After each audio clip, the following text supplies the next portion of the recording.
notice belapan me na po ka website Meghalaya Public Service Commission mata kasni para trik jumna June ajar apply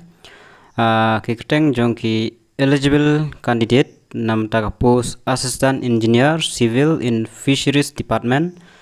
December 2021 te ki ba apply ki don kuma khnai ar ngori ai but ki ba long eligible ki long nyo phongot thì kerteng jong candidate ladap ai hangne phila ban page phila ban check ru na po ka website jong ka MPSC la dapen mi ya kaneka notice